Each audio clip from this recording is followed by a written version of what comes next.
अन्नदाता कार्यक्रम में स्वागत करते हूँ।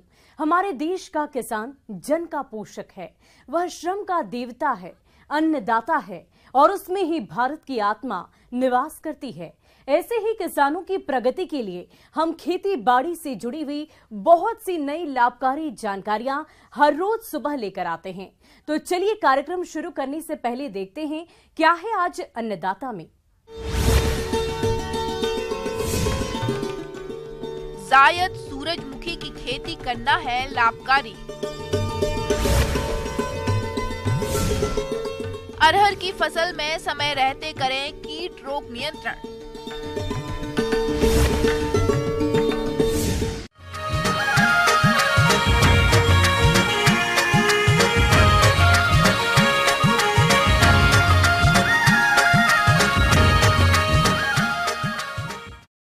सूरजमुखी की खेती वर्ष में 3 बार होती है, लेकिन जायद फसल के रूप में अधिकांश किसान भाई इसकी खेती करते हैं और अच्छा मुनाफा भी कमाते हैं। तो हमारे जो किसान इसकी खेती करना चाहते हैं वे इसकी उन्नत किस्मों का चयन करके बुवाई किस तरह से करें, आइए इस बारे में जानकारी के लिए देखिए कार्यक्रम की ये विशेष प्रस्तुति।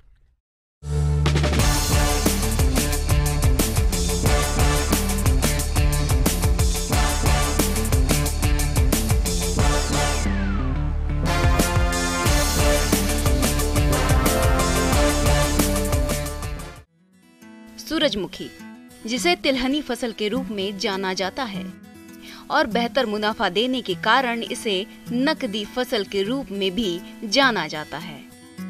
पिछले कुछ वर्षों से अपनी उत्पादन क्षमता और अधिक मूल्य के कारण इसकी खेती प्रदेश के किसानों में लोकप्रिय होती जा रही है। इसकी खेती करने से किसानों को खाद्य तेल उपलब्ध होता है, जो कि दिल के मरीजों के लिए अच्छा होता है।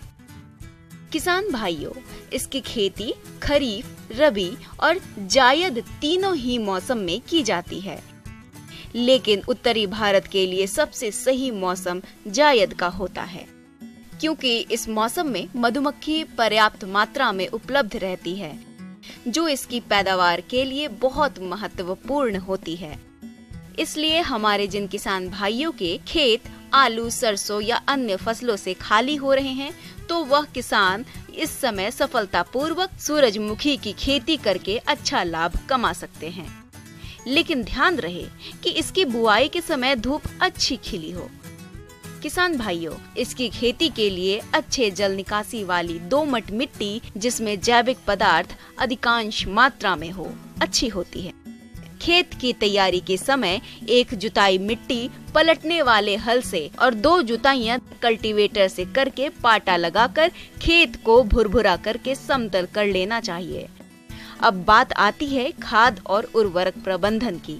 तो 20 टन सड़ी हुई गोबर की खाद, 125 किलोग्राम यूरिया, 130 किलोग्राम DAP और 70 किलोग्राम MOP प्रति हेक्टेयर प्रयोग में लाएं, जिसमें यूरिया की 40 किलोग्राम और अन्य खाद उर्वरकों की पूरी मात्रा बुआई के समय दें और शेष यूरिया का प्रयोग आप खड़ी फसल में 2 बार में टॉप ड्रेसिंग के रूप में कर दें, जिससे आपके फसल की बढ़वार अच्छी होगी।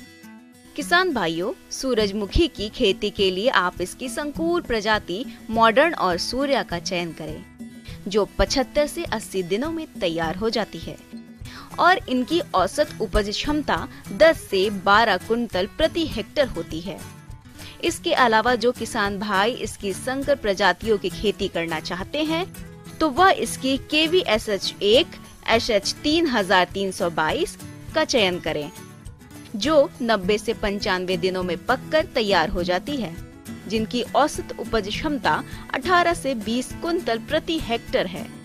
जहां तक बीज दर की बात है, तो इसकी संकुल प्रजातियों का 12 से 15 किलोग्राम और संकर प्रजातियों का 5 से 6 किलोग्राम बीज प्रति हेक्टेयर आवश्यकता पड़ती है। बीजों को हमेशा किसी प्रमाणित संस्था से ही खरीदें। किसान भाइयों, बुआई से पहले बीजों को 12 घंटे पानी में डुबोकर और उसके बाद 3 से 4 घंटे छायादार स्थान में सुखाकर बुआई करने से बीजों का अच्छा अंकुरण होता है। बुआई से पहले 2.5 ग्राम कार्बेंडाइजिम प्रति किलोग्राम बीजों को उपचारित कर लें।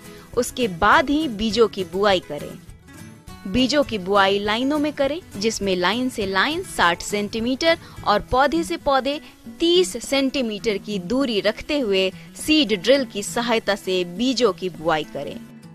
सूरजमुखी फसल को खरपतवारों से बचाने के लिए पेंडिमेथिलीन खरपतवार नाशी की 3.3 लीटर मात्रा को 700 से 800 लीटर पानी में घोलकर प्रति हेक्टेयर की दर से बुआई के 2 दिनों के अंदर स्प्रे कर दें, जिससे खरपतवारों का जमाव नहीं होगा और फसल खरपतवार मुक्त रहकर बढ़वार अच्छी करेगी और ऐसी फसल से आगे चलकर किसान भाइयों को अच्छी उपज की प्राप्ति होगी। किसान भाइयों,